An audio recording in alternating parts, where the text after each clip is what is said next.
Hello everyone and welcome back to Build with Temi. Today we're going to be talking about some amazing set of people, and these are the people we call our parents. Who is a parent, if you ask? A parent is either someone who bettered you or someone who nurtured you, and we're going to be talking about them, how you can navigate your relationship with them, how you should treat them generally, and even if they are toxic, wicked, irresponsible people, how you should still treat them in order for you to achieve your purpose in life.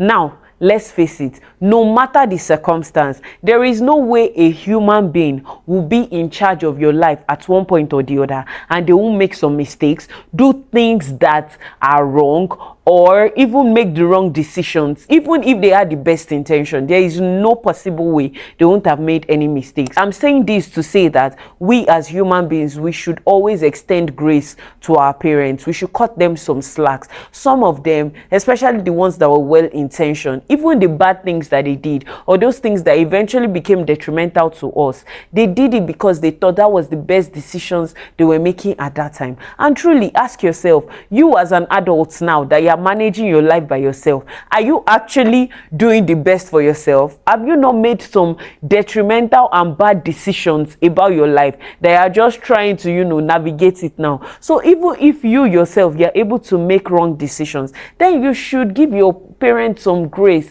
extend some grace to them. Before I go further, I'll first of all like to say a big sorry to each and every one of you watching this video. Sorry for whatever hurt a parent might have cost you. Sorry for the apology you never got. Sorry for the hugs you never got. Sorry for the mistakes that your parents made. I apologize on their behalf, and I pray that God fills that hole that is in your heart. Now, let's talk about it. Like on this channel, we're always learning on how we can build meaningful and purposeful lives. And there is no way you can do that if you're looking for motherly or fatherly love in every old man or old woman you come across, because you lack some form of love from your parents. This is going to leave you open and make you vulnerable, and eventually you will get very, very hurt. So it's important you heal fully. You totally get confident, and you no longer have the hurt that might have been caused by a parent, and you are not leaving yourself in the position where that parent can either continue to hurt you or you keep feeling hurt. One of the first steps you need to take is to actually forgive them. Yes, I know how it sounds like, do you know what my mother did to me? Do you know what my father did to me? My father abandoned me since I was young. My father abandoned us. My father chased us out and married another woman. Regardless of whatever it is they did to you, the first step for you to find your healing and actually live a meaningful and purposeful life is by actually forgiving them. Once you forgive them, it helps you to heal. You need to understand that your parents are human beings with their own likes, their dislikes, and their own expectations. What is the guarantee that if we have a conversation with your mother or your father today, they themselves are not disappointed by how you turned out? I've said this to say that you need to constantly extend grace to them and understand where they are coming from. So to live a purposeful life, here are things you must do for your parents. And this list I'm giving you is assuming that you have reasonable parents. Number one is to honor them. You have to honor your parents. I don't think there's any holy book that said that it's okay for you to disrespect your parents or for you not to honor them. Honoring them simply means you're not embarrassing them, you're not disgracing them publicly, you're not doing things that will constantly make them sad. But this doesn't mean that you allow them to begin to control your life or they become overbearing. For instance, you've always told your parents you would like to be a musician, and your parents are saying no, they want you to be a medical doctor. You won't say because you are trying to honor them, you refuse to follow your dreams as a musician and go to become a medical doctor. But while I have said that, you need to understand that if you decide to go to a school, get admission to medical school, you collect school fees from them, and they think you were in medical school for 5 to 7 years. Eventually, they discover that you were never in medical school and you were spending all their money gallivanting from one club to the other, hoping that you were going to blow as a musician. Then you have not honored them. You've only disgraced them. In fact, you owe them an apology and you owe them a refund of their money with interest. 2 is to obey them. Yes, obedience follows right after honor. But obedience doesn't mean you become a fool to them. It doesn't mean you become a robot that whatever your parents say is yes. Whether you agree, whether you do not agree, you must remember that you are not an adult and you're a full-grown human being. You're probably a parent yourself. You cannot afford for your parent to always direct all you're saying. And even when you're going to disagree with them, it should be done respectfully, because at the end of the day, you still have your own life to live. Even God gave us free will. God has told us to do a lot of things, and most of us, we are always working in disobedience. So what's more, your parents, who are human beings like you. Finally, take good care of your parents. I know when we talk about care in this part of the world, everybody is thinking money. Care doesn't mean money, especially if you were blessed to have parents who equally have money and they don't need your own money. So you need to care for them the way they need to be cared for. If your parents need money and you have the money, yes, that's a good way to care for them. But beyond money, you have to, try to chat with them, whatever it is that care might mean in their own language. Ensure you care for them in that way. Now, those 3 tips I gave you, they are for parents who are reasonable, parents who are okay, they are not wicked people, they are okay. But now let's talk about how you treat parents who are actually unreasonable, toxic, they are bad people, wicked people. Like, these are people that if they were not your parents, you would never be friends with them, you would never even want to associate with them. How should you treat them? Number 1, acknowledge and accept them for who they are. The moment you understand that this person is a toxic person, or this person is a wicked person, or they are a bad person, or they are selfish, or they are greedy, just accept them.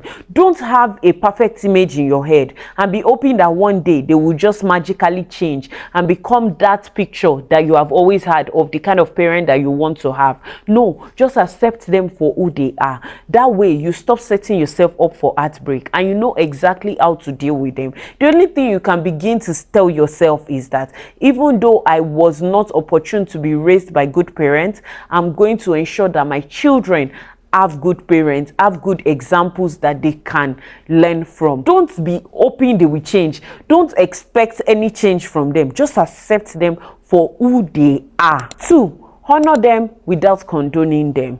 So you can honor them. You don't need to insult them, talk bad about them, make everybody feel like, oh my God, this is my parent, they are the worst thing ever. No. But you don't need to condone the nonsense that they are doing. So for instance, if you have a parent that is always gossiping about everybody, you don't need to condone their gossip behavior by sitting down and gossiping with them. If you have a parent who is always insulting you, maybe your parent is always saying you're mad, you're foolish, and you hate that behavior, call them out on it and tell them. Don't even give them space to actually get you to the point where you guys will be exchanging words, or they will be saying those words to you. Ensure that you build boundaries between you and them. 3, like I said, set healthy boundaries. This is a part where a lot of people find it difficult to do. You have to set boundaries with your parents and be very firm about those boundaries you have set. For instance, you have a parent that whenever they come to your house, your spouse is always unhappy. They make your spouse very miserable and unhappy till the day they leave. One of the boundaries you can set is, till the day you will learn to respect my spouse, you are not invited into my home. And that is valid. That doesn't mean you will dishonor them. That doesn't mean you are disrespecting them. Because at the end of the day, you must always understand that you are responsible for your own life and you have your life to live. 4, respond to them with kindness. Yes, you have that father who abandoned you and your mother, never took responsibility for you guys and everything while you guys were growing up. This is not the time. Maybe your father is now sick. You're saying, no, I'm not going to pay money at the hospital because this man abandoned us. No, don't do that. If you can afford it, that's fine. But if you can afford it, do the little that you can do. Because at the end of the day, you must always remember you're not doing it to him. You're doing it to God. You're doing it because of God. You're doing it because of your own life, because of the wonderful person that you have turned out to be. And don't ever think you want to revenge, because you shouldn't be carrying that baggage. Forgive them. Let it all go. Just leave them with their ways. 5, care for them. This just means care generally about their well-being. This doesn't mean that, a parent that you people don't have any relationship, you start to invite them to their house or you start to visit them. No, You can care for them and still set healthy boundaries. You can care for them and still care for them from afar. You can forgive them and not become friends with them or start having conversations with them. You just know that, okay, no, I don't have you in mind. I am not living in unforgiveness. I am fine with whatever it is that we have. Finally, I understand and agree with the fact that all of these things I've said is easier said than done. It's not an easy task for you to navigate a situation with a toxic parent or an unhealthy parent. It's very, very important for you to understand how to navigate this. And that is why you take all of this to God. You see all that heaviness, all that thing that is in your heart, all that, how do I relate with this person that was so wicked to me? How can I care for them? Those answers are in the hands of God. And just take it up to God. Pray about it. Ask God for direction. How you should navigate this relationship with this person at this time. What you should do. You can seek counsel from, your religious leader, someone who is older than you. You trust their judgment and their values, and ask them, how can I navigate this situation? And I believe that you're going to get the clarity that you need. And that's it on this episode. I would like to reiterate the fact that our parents are very important parts of our lives. They are not the most important because they are not God. They are human beings like us, but they've either bettered us or nurtured us. And sometimes, because of the human nature that they have in them, it is almost impossible for them that they won't have made one mistake or the other, either intentionally or unintentionally, while raising us. But that mistake or all of those things that has happened shouldn't define us. It shouldn't stop us. It shouldn't stop us from getting to where we are supposed to get to in life. At the end of the day, always remember that whatever it is you're doing, you're actually fighting for your own life. You're fighting to live a life of purpose. You're fighting to build that life that you're going to be proud of, that you eventually had. Now, please let me know if you want me to do a video on responsibilities that parents have to children, and if you want me to do a video on things that parents wish they could say to their adult children at this time as well, let me know in the comment section. Don't forget to like, share, subscribe. Please subscribe, comment, and don't forget to send an email to me at buildwithtemi@gmail.com. I can't wait to read from you. Till I come your way again next week, I remain Temi Bye.